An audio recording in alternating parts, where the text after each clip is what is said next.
ভগবানকে ভোগ দিয়ে নিবেদন করে ভগবানের প্রসাদ স্বরূপ, সবই, কেবল খাদ্য নয়। ভগবত প্রসাদ, বস্ত্র ভগবত প্রসাদ, জামা কাপড় সেও ভগবান দিয়েছেন, তাই পরতে পারছি। গৃহ ভগবত প্রসাদ দিয়েছেন, তাই সেই আশ্রয় থেকে ভগবানের সেবা করার প্রচেষ্টা করছি। এইভাবে অন্ন, বস্ত্র, বাসস্থান যা কিছু প্রয়োজন ভগবানের কৃপায় পাওয়া গেছে এবং সেগুলি গ্রহণ করতে হবে, কিন্তু তাতে আসক্তি নেই, অনাসক্ত। অন্তর্নিষ্ঠা করে বাহ্যে লোক ব্যবহার, অন্তর্নিষ্ঠা থাকবে বাইরে লোকের সঙ্গে যেরকম ব্যবহার করতে হয় সমাজে করবেন, এই কথা বলেছেন মহাপ্রভু। অচিরাতে কৃষ্ণ তোমায় করিবেন উদ্ধার। অচিরাতে মানে খুব শীঘ্রই কৃষ্ণ তোমায় উদ্ধার করবেন। ধন্যবাদ, প্রণাম। কেউ কিছু বলতে চান? प्रेम के बाद भी कोई स्टेज होता है क्या, जैसे यहाँ में महाभाव बोला था? মহাভাব প্রেমেরই একটা রূপ, প্রেমেরই একটা বিশেষ অবস্থা। প্রেমের অনেক অবস্থা আছে। প্রেমের প্রথম অবস্থা ভাব, অর্থাৎ রতি। রতি যখন দৃঢ় হয় তখন প্রেম। এই যে বৈষ্ণব, মধ্যম বৈষ্ণব, উত্তম বৈষ্ণব আছে না, সেখানে আমরা শ্রী ভক্তি রসামৃত সিন্ধু বিন্দুতে পড়েছি যে ভাবাবস্থাতেও কোনো একটা বিশেষ বাধা থাকতে পারে, পূর্ব কোনো অপরাধ ইত্যাদির জন্য। ভাবাবস্থা লাভের পর ভজন করতে করতে যখন সেইটি চলে যায় তখন প্রেমাবস্থা লাভ হয়। প্রেমাবস্থা লাভ হলে সেটা আর কখনো ধ্বংস হয় না। ভাবাবস্থা লাভ হলে সেটি টেম্পোরারিলি, ক্ষণস্থায়ীভাবে ধ্বংস হতে পারে, পরিস্থিতি বদলাতে পারে। ভাবাবস্থা লাভের পরেও মহারাজ ভরত হরিণ শিশুর প্রতি আকর্ষিত হয়েছিলেন এবং হরিণ দেহ লাভ করেছিলেন পরবর্তীকালে। তাহলে টেম্পোরারি একটা সমস্যা হতে পারে, তবে হরিণ দেহ লাভ করার পরেও তিনি যেহেতু ভাবাবস্থা লাভ করেছেন সেহেতু ভোলেন নাই যে আমি পূর্বজন্মে কী ছিলাম, কী করেছিলাম, কেন হরিণ জন্ম হলো, হরিভজন থেকে আমার পতন হলো। তারপর তিনি স্থির করলেন যে সবসময় ভগবানের চিন্তা করলেন। তারপর যখন তিনি আবার মনুষ্যদেহ প্রাপ্ত হলেন তখন ওই জড় অবস্থায় থাকতেন, নাম হয়েছিল জড় ভরত। আমাদের শাস্ত্রে জড় ভরত বলে তাকে বলা হয়েছে। জড় ভরত অর্থাৎ ওই বাইরে আর সংবেদনশীল আর রেসপন্স দেন না, সবসময় হৃদয়ে ভগবানের কথা চিন্তা করেন। কিন্তু রাজা অবস্থায় যখন তিনি ভাব লাভ করলেন তখনও তাৎক্ষণিক একটা পতনের সম্ভাবনা ছিল এবং হয়েছে। ভাবাবস্থা লাভ হলে কৃষ্ণের দর্শন এবং স্পর্শ পাওয়া যায়, যেমন শ্রী বিল্লমঙ্গল ঠাকুর, তাঁর রতি অবস্থা প্রাপ্ত হলে কৃষ্ণ তাকে হাতে ধরে বৃন্দাবন নিয়ে গিয়েছেন। ভাবাবস্থা খুব উচ্চস্তরের ব্যাপার। ভাবের পর যখন প্রেমাবস্থা উপস্থিত হয় তখন আর কোনোভাবে ধ্বংসের সম্ভাবনা নেই। ধ্বংসের কারণ থাকলেও ধ্বংস হয় না, তাকে সংজ্ঞা দিচ্ছেন শ্রীল গোসাইপাদ প্রেম বলে, যে ধ্বংসের কারণ রয়েছে কিন্তু তাতেও ধ্বংস হবে না, সেইটি হচ্ছে প্রেমাবস্থা। প্রেমাবস্থার আবার অনেকগুলি পরিস্থিতি হয়। সেখানে কবিরাজ গোসাইপাদ শ্রী চৈতন্য চরিতামৃতে উদাহরণ দিয়েছেন যে আখের রস, আখের নির্যাসের যে রস হয় সেই রস মিষ্টি, সেই রসেরই আরও অন্য স্থিতি হয়। সেই রসকে গরম করে আরও ঘন গাঢ়ত্ব প্রদান করলে তখন সেই রসের থেকেই অন্যান্য জিনিস হতে হতে শেষ পর্যন্ত মিশ্রি হয়, পরিশ্রুত মিষ্টি, খুব ঘন মিষ্টি। সুতরাং এই আখের রসের মিষ্টতারও এবং আখের রসের নিজেরও অনেক স্থিতি থাকলো এবং মিষ্টতারও বদল ঘটলো। সেরকম প্রেমেরও অনেক রূপ আছে, স্নেহ, মান, প্রণয়, রাগ, অনুরাগ ইত্যাদি। এই এক একটি পর্যায়ে আরও প্রেমেরই উচ্চতর অবস্থা। অনুরাগের পর ভাব, এই ভাব আর প্রথমে যে রতি ভাব অর্থাৎ প্রেমের আগের ভাব, তার পার্থক্য আছে। এই ভাব অনেক উচ্চের, অনুরাগের উপরে। এই ভাবের উপরে মহাভাব, মহাভাবেরও অনেক স্থিতি হয়। মহাভাবের একদিকে রূঢ়, অন্যদিকে অধিরূঢ়। রূঢ়কে উদ্দীপ্তা সাত্ত্বিকা বলেছেন, অধিরূঢ়কে বিশিষ্ট সাত্ত্বিকা বলেছেন শ্রীল গোসাইপাদ। রূঢ় ভাব যেসব ভক্তগণের, পার্শ্বদগণের হয় তাদের কিছু এই লক্ষণ আছে। তারা নিমেষকে সহ্য করতে পারেন না। নিমেষ মানে চোখের পাতা যতক্ষণ পড়ে সেইটুকু সময়েও কৃষ্ণ দর্শন হচ্ছে না বলে সেটা তাদের অসহ্য হয়ে ওঠে। নিমেষ অসহতা। ক্ষণকল্পতা, কল্প ক্ষণত্বং, কল্পকে ক্ষণ মনে হয়, কৃষ্ণ মিলনে এক কল্পকাল যদি তারা কৃষ্ণ মিলনে অবস্থান করেন, তবুও সেইটা খুব অল্প সময়ের মধ্যেই সময়টা চলে গেল, এটা মনে হয়, যদিও অপ্রাকৃত সময়, ঘটমান বর্তমান। আবার ক্ষণকল্পতা কৃষ্ণের বিরহে এক একটি ক্ষণ দীর্ঘ কল্পের সমান মনে হচ্ছে। এই রকম সব বিভিন্ন তটস্থ লক্ষণ আছে, বিভিন্ন ক্ষেত্র আছে রূঢ়ভাবের। আবার বিশিষ্ট সাত্ত্বিকা যে অধিরূঢ় বলেছেন, সেখানে মদন ভাব সেটি আরও উজ্জ্বল। মদন ভাবে পার্ষদগণ স্বকান্তস্য হরে ক্ষোভকারিতা, তার থেকেও ঊর্ধ্বে বিরহে মোহনদশা বিরহে, সেটি সুদীপ্তা সাত্ত্বিকা বলেছেন, সেখানে অনেক লক্ষণ আছে। এই মোহন ভাবে কৃষ্ণ যদি কোনো মহিষীর সঙ্গে আলিঙ্গিত অবস্থায় থাকেন, আর বিরহে ব্রজদেবীগণ মোহন ভাব প্রাপ্ত হলে রানীর দ্বারা আলিঙ্গিত কৃষ্ণ তাঁর আবার তিনি অজ্ঞান হয়ে পড়েন, অচেতন হয়ে পড়েন, কারণ এখানে ব্রজদেবী তাঁকে মোহনভাবে ভাবযুক্ত হয়ে তাঁর ভজন করছেন। নিজেদের অসহ্য দুঃখ স্বীকার করেও কৃষ্ণের সুখ প্রার্থনা করেন। যেমন উদ্ধব মহারাজ যখন এসে বললেন, তাঁর সংবাদ দেওয়ার পর যখন তিনি ফিরে যাচ্ছেন, তখন বললেন, হে দেবী, কৃষ্ণকে ফিরে গিয়ে আমি কি সন্দেশ প্রদান করব, কি সন্দেশ দেব, কৃষ্ণকে কি খবর দেব, আপনার কি উত্তর দেব? তখন আমাদের মহাদেবী বললেন যে কৃষ্ণ যদি মথুরায় থাকেন তাহলে তাঁর বিরহে আমাদের খুব কষ্ট হবে ঠিকই। এখানে আমাদের বিরহে কষ্ট হলেও এখানে আসলে যদি তাঁর কষ্ট হয়, তাহলে তাকে ব্রজে এসে কষ্ট করতে হবে না। আবার বললেন, তিনি যদি মথুরা থেকে এখন ব্রজে ফিরে আসেন, আমরা খুব আনন্দিত হব ঠিকই, কিন্তু তাতে যদি তার কষ্ট হয়, তাহলে তাকে এক ব্রজে ফিরে আসতে হবে না, তিনি মথুরাতেই থাকুন। অতএব নিজের সুখের কথা চিন্তা করলেন না, যে হ্যাঁ আমাদের খুব বিরহ হচ্ছে, কষ্ট হচ্ছে, তিনি যেন শীঘ্র চলে আসেন, এই কথা বলেননি।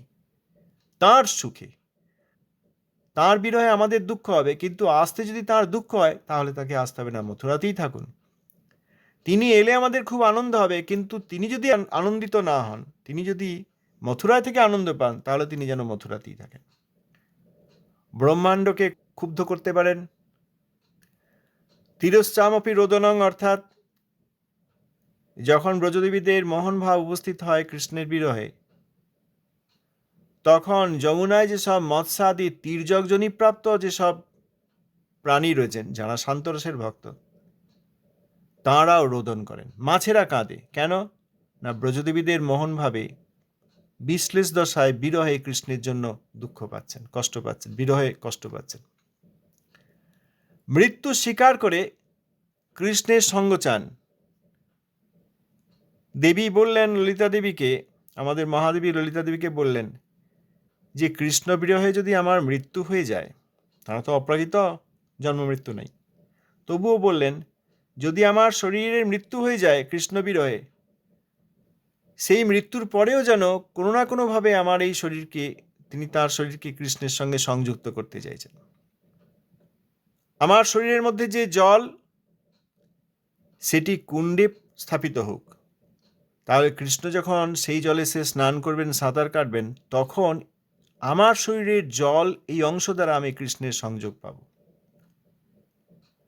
আমার শরীরের মধ্যে যে ক্ষিতি বা ভূমি আছে, সেইটি যেন এই ব্রজের পথে মিশিয়ে দিও। তাহলে কৃষ্ণ যখন এইখানে এই পথ দিয়ে যাবেন, তখন আমার শরীরের এই ক্ষিতি অর্থাৎ মৃত্তিকা কৃষ্ণের চরণ স্পর্শ পাবে। এইভাবে মৃত্যু স্বীকার করেও কৃষ্ণের সঙ্গ প্রার্থনা, এটা মোহনভাবে হয়। আরেকটি হয় দিব্যন্মাদ, যেসব কথা বলতে নেই।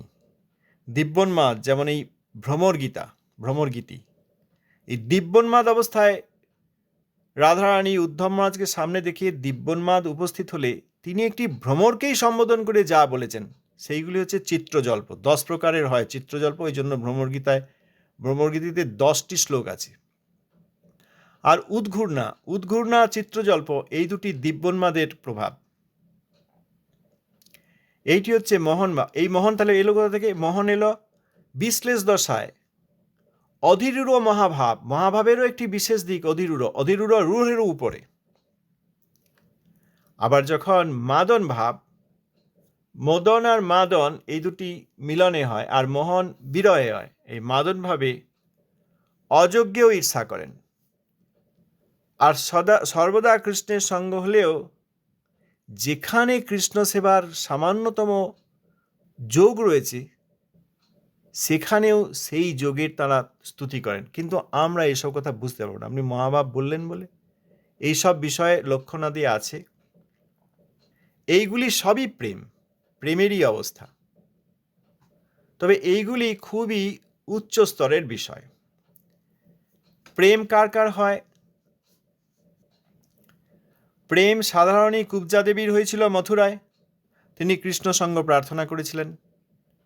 তার যে প্রীতি কৃষ্ণের প্রতি, এটিকে প্রেম বলা হয়েছে। আবার ব্রজে যেসব শান্তরসের ভক্তগণ আছেন, লতা বৃক্ষ, হরিণ হরিণী, ময়ূর ময়ূরী, ভ্রমর ইত্যাদি, বানর বানরী, এনারা সব শান্তরসের ভক্ত। এনাদের যে প্রীতি কৃষ্ণের প্রতি, সেটাকে প্রেম পর্যায়ে বলা হয়েছে। তারা প্রেম পর্যন্ত আসতে পারেন। আবার যেসব দাসগণ আছেন, রত্রক পত্রক চিত্রক আদি, এবং তাদের অনুগত দাসানুদাস কৃষ্ণের ব্রজে, তাদের প্রেমের অবস্থা ওই স্নেহ মান প্রণয় ভেদ করে রাগ পর্যন্ত আসতে পারে। যেসব সখাগণ আছেন, সুবল শ্রীদাম আদি, এবং মাতা পিতা, তাঁদের প্রেম অনুরাগ পর্যন্ত। এইসব ছিল রূপ গোস্বামীপাদ, বিশ্বনাথ চক্রবর্তী ঠাকুর ব্যাখ্যা করেছেন। সমঞ্জসা মহিষীগণ এবং প্রিয়নর্ম সখাগণ, তাঁরা অনুরাগ পর্যন্ত আসতে পারেন। অনুরাগের উপরে হচ্ছে ভাব পর্যন্ত, ভাব দশা পর্যন্ত লাভ করতে পারেন সখাগণের মধ্যে একমাত্র সুবল। অন্যান্য সখাগণ অনুরাগ পর্যন্ত। সখাগণের শ্রেষ্ঠ প্রিয়নর্ম সখাদের যিনি আবার প্রধান সুবল, তিনি এই ভাব পর্যন্ত আসতে পারেন। আর মহাভাব একমাত্র মধুর রসাশ্রিত পার্শ্বদগণ, ব্রজদেবীদের পক্ষে সম্ভব। শিল বিশ্বনাথ চক্রবর্তী ঠাকুর, গোস্বামীপাদ এনারা বলেছেন, মহিষীগণ রূঢ় ভাব পর্যন্ত, মহাভাবের রূঢ় মহিষীগণ, আর ব্রজদেবীগণ তারা অধিরূঢ়। সমর্থারতিময়ী যে ব্রজদেবীগণ, তারা রূঢ়ভাব পর্যন্ত, এবং অধিরূঢ় একমাত্র রাধারানীর যুথে সম্ভব। অন্যান্য যুথের ব্রজদেবীগণ তারা এই রূঢ় ভাব পর্যন্ত, কখনো কখনো তাদের অধিরূঢ় ভাব হতে পারে। আর রাধারানী যুথের মহাভাবের যে স্থিতি, সেইটি অধিরূঢ়ই, সর্বদাই অধিরূঢ়।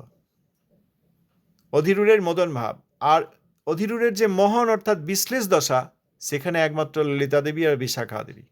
আর মাদন যে সর্বশ্রেষ্ঠ মহাভাবের, অধিরূঢ়ের সর্বশ্রেষ্ঠ যে মাদন, সেটি একমাত্র রাধারানীর। কিন্তু আমরা এই বিষয়ে আর বেশি যাব না। এটি এক তাত্ত্বিক দিক থেকে আমাদের জানা দরকার। আমরা এখানে কোনো লীলা বিষয় ইত্যাদি আলোচনা করছি না, কিন্তু তাত্ত্বিক দিক থেকে জানা দরকার, যাতে আমরা বুঝব যে কৃষ্ণ প্রেম কি জিনিস। এই সব প্রেমের মধ্যে যারা আছেন, তাদের নিজেদের ভজন এবং সেই ভজনের প্রচার স্বাভাবিক। এই বস্তুগুলি না হলে, বা এই প্রেমের আধার যেসব পার্শ্বদগণ, তাদের প্রকৃতরূপে নিত্য আনুগত্য না করলে, না তো হয় ভজন, না তো করা যায় কোনো জীবের মঙ্গল। তাই মহাভাব এই প্রেমেরই একটি অবস্থা। আচ্ছা, আর কেউ কিছু বলবেন? ठीक है। तो जी शंकराचार्य जी ने बस लिबरेशन तक दिया, वो मतलब अद्वैतवाद में, और मतलब वो उनको पता था कि हाँ, जो लिबरेशन तक समझ जाएगा उसको भी प्रेम, मतलब वो बाद में फाइंड आउट कर लेंगे, ऐसा उनका वो था। হ্যাঁ, উনি মায়া সংসব থেকে আত্মাকে মুক্ত করে ব্রহ্মের ধারণা এবং আত্মাও যে অনুব্রহ্ম, এই ধারণা দিয়েছেন। আত্মা এখানকার কোনো মাটি বাতাস জল নয়, আত্মা এই জগতের কোনো বস্তু নয়। মুক্ত হয়ে, মায়া থেকে মুক্ত হয়ে ব্রহ্মের ধারণা, ব্রহ্মের সঙ্গে বিলীন না হয়ে সেইখান থেকে এবার হরিভজনের শুরু করবেন, এই আশা করে হরিভজনের কথা, মুক্তির পর বৈকুণ্ঠ গমনের কথায় তিনি নিস্তব্ধ থেকেছেন। আগে এই পর্যন্ত আসুক জীব, মায়ামুক্ত হোক, নিজেকে অনুব্রহ্মরূপে জানুক, ব্রহ্মের প্রতি আত্মার যে প্রেম, সেই অদ্বৈত সিদ্ধি, সেই প্রেম প্রাপ্ত হোক, তখন হরিভজনের দ্বারা আবার পরবর্তী যে সবিশেষ ভগবানের ভজন সেইটা বুঝতে পারবে। এই জন্য তিনি তাঁর এই মতবাদ দিয়েছেন।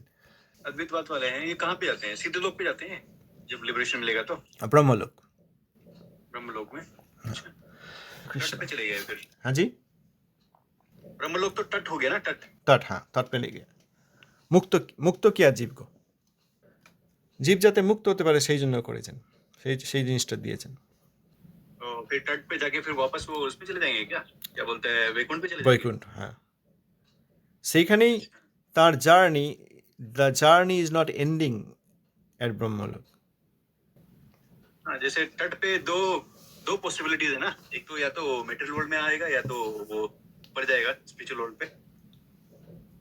হ্যাঁ, কিন্তু শ্রী শঙ্করাচার্য যে মত দিয়েছেন তাতে যে আত্মা গতি লাভ করে মায়ামুক্ত হয়ে ব্রহ্মলোকে গেলেন, তিনি এই অদ্বৈতবাদ গ্রহণ করে আর পতিত হবেন না। যতক্ষণ এই অদ্বৈতবাদ ব্রহ্মবাদে আছেন ততক্ষণ কেউ পতিত হবেন না, ওই ততক্ষণই তো ভেসে থাকা। আবার এই ভোগ বুদ্ধি করলে, অর্থাৎ এই মায়ার সংস্রব চিন্তা করলে, তখন তার এই সংসারে পতন হয়। কিন্তু অদ্বৈতবাদী তারা তো ব্রহ্মবাদী, তারা তো আর পতিত হবেন না। It will not stop because it has momentum, it still has acceleration. তাহলে এই জীবাত্মা যারা শ্রী শঙ্করাচার্যের অনুসরণ করবেন এবং অদ্বৈতবাদকে প্রকৃতরূপে জানবেন যে ব্রহ্ম এবং অনুচিত জীব পৃথক, সেই প্রেম থাকবে, at that time this atma has acceleration. So it will not only that it will fall down, but actually Shankaracharya is expecting it to have that momentum and then go to Vaikuntha. আর শঙ্করাচার্য যে অদ্বৈতবাদ দিয়েছেন সেটি ওই ব্রহ্মলোক থেকে পড়ে যাওয়ার জন্য নয়, এমনকি ব্রহ্মলোককেও ভেদ করে বৈকুণ্ঠে যাওয়ার জন্য। The momentum is the question. বলতে পারলাম? जी ब्रो, ठीक है। अच्छा, तो और पराब्योम किसे बोलते हैं? पराब्योम, পরব্রহ্ম, ব্রহ্ম মিন্স আকাশ, আর পর মিন্স অপ্রাকৃত। পরব্রহ্ম মানে অপ্রাকৃত আকাশ। পরব্রহ্ম অপ্রাকৃত আকাশ। আকাশ কোথায় থাকে? পরব্রহ্ম আসলে বৈকুণ্ঠকে বলা হয়। যেমন বিরজার উপরে ব্রহ্মলোক, সেটিও চিন্ময়। বিরজা তো কারণ সাগর, জল, সাম্যের জল, তার উপরে তো আকাশ রয়েছে, এটি ব্রহ্মলোক, চিৎবস্তু, চিতাকাশ। আর পরব্রহ্ম বিশেষ করে বৈকুণ্ঠকে বলা হয়, কারণ বৈকুণ্ঠের যে ভূমি রয়েছে সেই ভূমির উপরে কি আছে? চিদাকাশ আছে, এটাই পরব্রহ্ম। অর্থাৎ পরব্রহ্ম বলতে বৈকুণ্ঠকে বোঝানো হয়।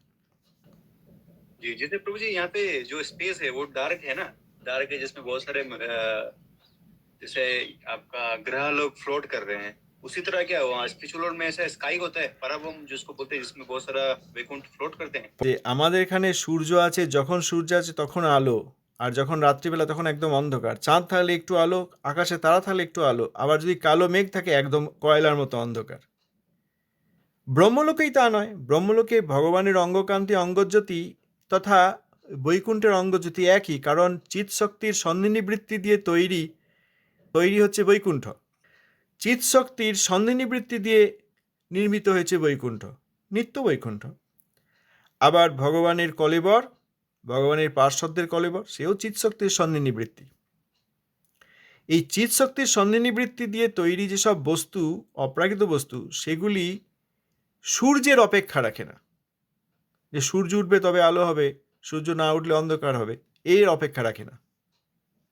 অতএব বৈকুণ্ঠ নিজেই আলোকময়।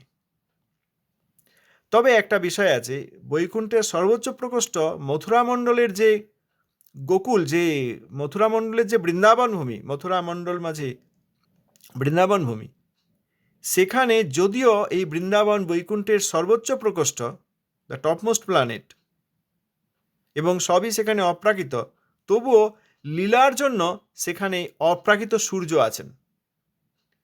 এবং আমাদের এই পৃথিবীর মতোই ওই সূর্য দিনের বেলা রাত্রিবেলা সব হচ্ছে। তার ফলে দিনের বেলায় কৃষ্ণের কিছু লীলা, সূর্যোদয়ের পূর্বে, সূর্যোদয়ের পরবর্তী, যখন পূর্বাহ্নকাল, তারপর মধ্যাহ্নকাল, তারপর অপরাহ্নকাল, এই সব সময়ে লীলা আদি হচ্ছে। সেইগুলির জন্য সেখানেও যে অপ্রাকৃত পৃথিবী বা গোলোক রয়েছে, গোলোক, সেই অপ্রাকৃত গোলোক, সেখানে অপ্রাকৃত সূর্য চন্দ্র তারা আছেন। সেখানেও এখানে যেরকম হচ্ছে এটা সেখানকার একটা প্রতিচ্ছবি। এখানে আমাদের যেমন এই দিনের বেলায় সূর্য, রাত্রিবেলায় অন্ধকার, রাত্রের অন্ধকারে চন্দ্রেরও 16টি কলা, চন্দ্রের পূর্ণিমা, চতুর্দশী, ত্রয়োদশী, দ্বাদশী ইত্যাদি, কৃষ্ণপক্ষীয় এবং শুক্লপক্ষীয়, অমাবস্যা থেকে আবার পূর্ণিমা, পূর্ণিমা থেকে আবার অমাবস্যা, প্রত্যেকটি রাত্রের বিভিন্ন রকম একটা বিশেষ ভাব রয়েছে। এই যে আছে, এগুলো বলা উচিত নয়, যেহেতু বললেন, শীতাশীত নিশাযজ্ঞ ধরিবেশ কৃষ্ণভোগ্য, ব্রজদেবীগণ শীত বা অশীত, আকাশে তখন অন্ধকার রাত্রিবেলা, সেখানে চাঁদ কীরকম, আজ কি পূর্ণিমা, আজ কি সপ্তমী অষ্টমী, আজ কি অমাবস্যা, সেই অনুসারে তারা বেশাদি করে, যাতে সমাজের কেউ সহজে দেখতে না পায়। চন্দ্র থাকলে একরকম পোশাক, পূর্ণ চন্দ্র পূর্ণিমার দিন সাদা পোশাক, আবার অমাবস্যায় যদি সাদা পোশাক পরায় তাহলে বোঝা যাবে যে অন্ধকারের মধ্যে কেউ যাচ্ছে, যেন ব্রজের সমাজেও কেউ ব্রজদেবীদের দেখে না ফেলেন। সেই জন্য অমাবস্যার সময়ে তাদের এই পোশাক ওই রকম ঘন নীল বা ওই ধরনের, যাতে কেউ দেখতে না পান। অতএব শীতাশীত নিশাযজ্ঞ ধরিবেশ কৃষ্ণভোগ্য, সখীর সঙ্গে সানন্দ অন্তরে, যে কথা ঠাকুরমশাইয়ের ইন্ডিকেশন দিয়েছেন নিত্যলীলা সম্বন্ধে, তাতে বোঝা যায় যে গোলক, যে বৈকুণ্ঠের সর্বোপরি প্রকোষ্ঠ গোলক, মথুরামণ্ডলের কেন্দ্রভূমি বৃন্দাবন, সেখানে এইরকম অপ্রাকৃত সূর্যোদয়, অপ্রাকৃত সূর্যের অস্ত, অপ্রাকৃত দিন, অপ্রাকৃত রাত্রি, অপ্রাকৃত পূর্ণিমা, অপ্রাকৃত অমাবস্যা সবই হচ্ছে। এই জন্যই গোলক সর্বোচ্চ প্রকোষ্ঠ। বলুন আর কি বলবেন? ये तो जो बाकी बैकुंठ प्लेनेट है उसमें वो ब्रह्म ज्योति से वो एलिमिनेट होते हैं। वहाँ पे जैसे भी हमारे है, में स्थान है। वहाँ पे भी है, जैसे द्वारका में भी ऐसे ही, দ্বারকা মে ভি, এই দ্বারকায় এরকম সূর্য চন্দ্র উঠছেন সময়ে সময়ে, দিন রাত হচ্ছে। অযোধ্যাতেও তাই। বিভিন্ন বৈকুণ্ঠের প্রকোষ্ঠে যেরকম যেরকম লীলার প্রয়োজন, সেই রকম সেখানে নির্মিত হয়েছে। তবে সামগ্রিকভাবে বৈকুণ্ঠ নিজেই আলোকিত। সূর্য না থাকলে আলোকিত হবেন না, অন্ধকার এখানকার মতো নয়, এটা পার্থক্য। নিজেই আলোকিত, কিন্তু লীলার প্রয়োজনে তাকে আলোকিত নয় এরকম দেখানো হতে পারে। গোলক বৃন্দাবন কি অন্ধকারময়? একদমই না। গোলক বৃন্দাবন প্রতিটি কণা সেখানে ওই চিৎশক্তির সন্ধানীবৃত্তির দ্বারা তৈরি। চিৎশক্তির সন্ধানীবৃত্তিতে এমন শক্তি আছে যে যা প্রয়োজন তাই করা সম্ভব। তত্ত্ব তো আলোকময়, কিন্তু লীলাগত কারণে দিন এবং রাত্রি আছে, এইটা বললে বুঝতে পারা যাবে। তত্ত্ব তো আলোকময়, আছে ক্ষমতা, কিন্তু লীলার প্রয়োজনে সেখানে আবার অন্ধকারের, অপ্রাকৃত অন্ধকারের আবাহন করা যেতে পারে। এইভাবে বুঝতে পারা যাবে।